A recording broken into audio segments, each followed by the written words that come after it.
Semester 2 political science major paper 3 का question है। अरस्तु का दास प्रथा संबंधी विचार का वर्णन करें।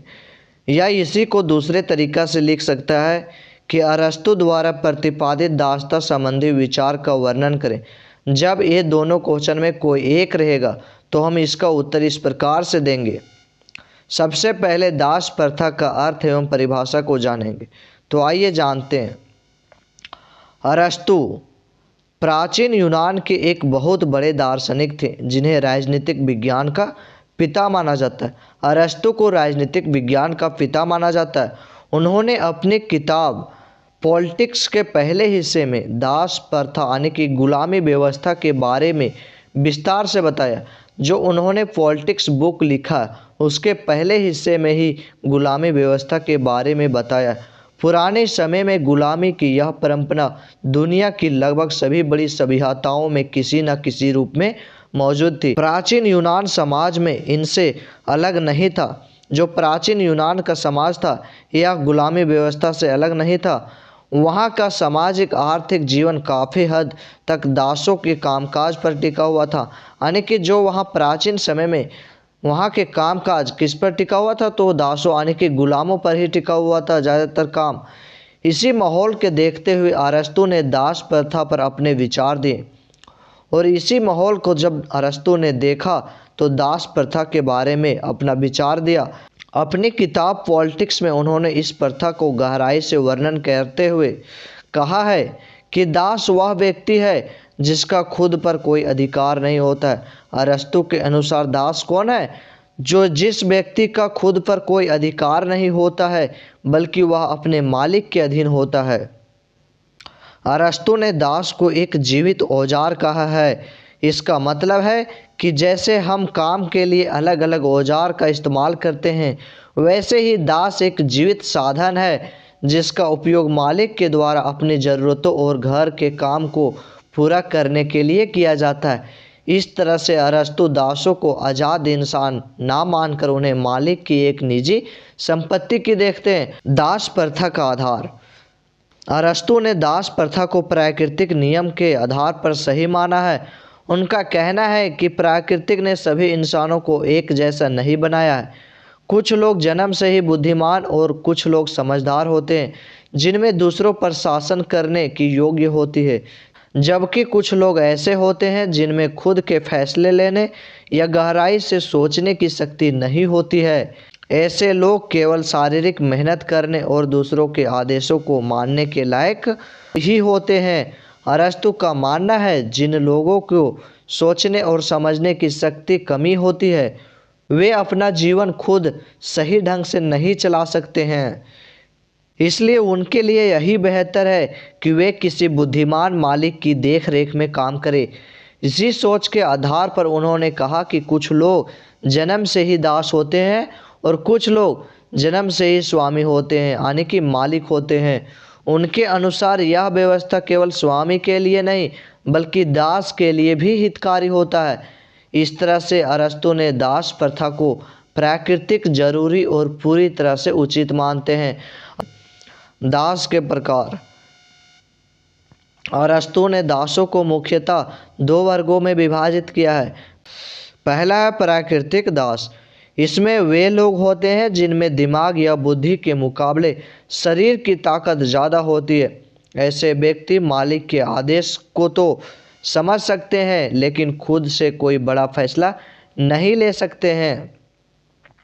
अरस्तु के अनुसार ऐसे लोगों को गुलाम बनकर ही रहना उनके लिए सही है। इससे समाज के कामकाज भी ठीक तरह से चलता रहता है।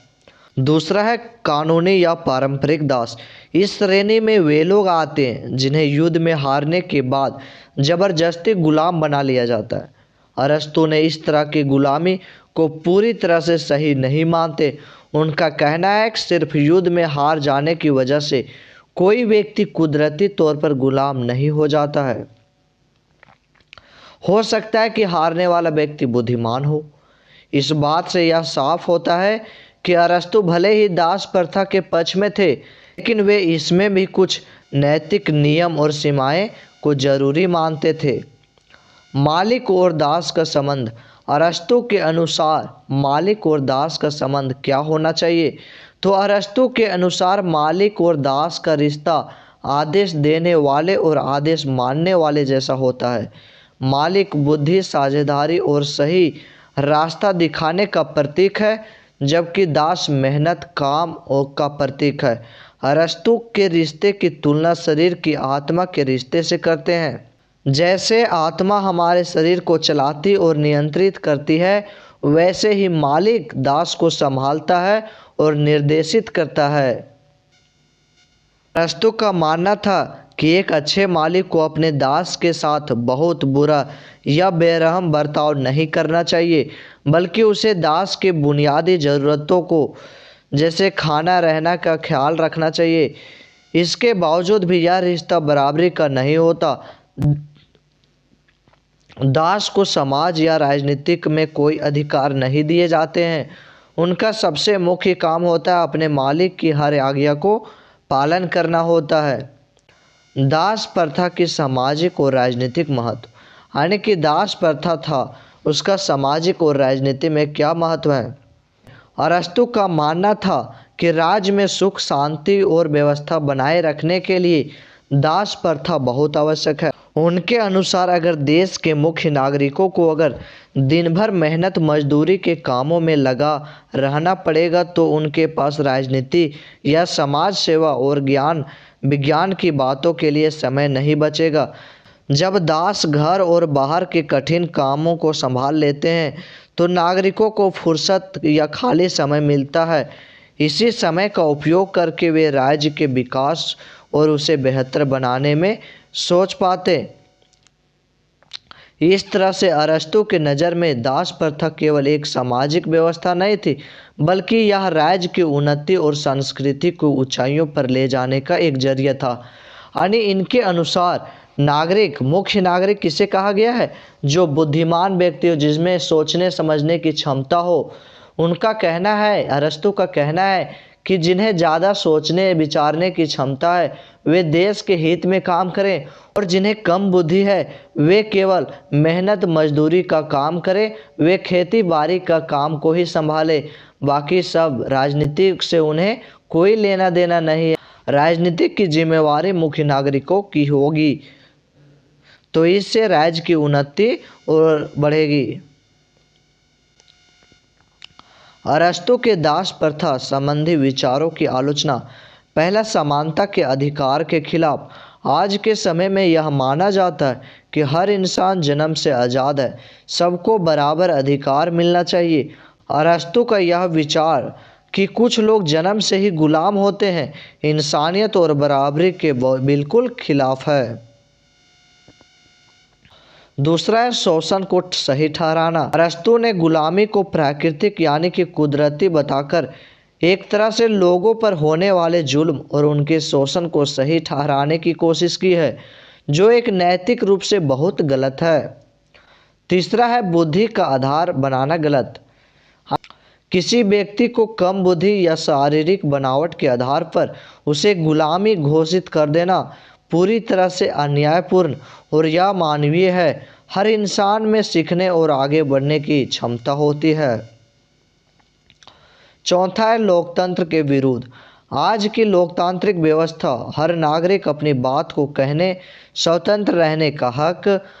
अरस्तु के विचार में इस आधुनिक मानवतावादी सोच से मेल नहीं खाते हैं, इसलिए आज उन्हें स्वीकार नहीं किया जा सकता है।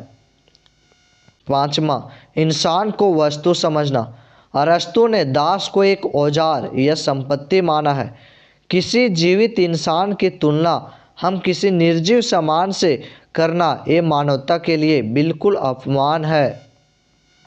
निष्कर्ष, अरस्तु ने दास प्रथा का समर्थन इसलिए किया क्योंकि उनके समय यूनानी समाज की अर्थव्यवस्था पूरी तरह से इसी पर टिकी हुई थी। यानी कि यूनान समाज की अर्थव्यवस्था जो थी दासों के प्रति ही टिकी हुई थी। उन्होंने इसे केवल एक परंपरा नहीं बल्कि एक प्राकृतिक नियम मानकर सही ठहराने की कोशिश की।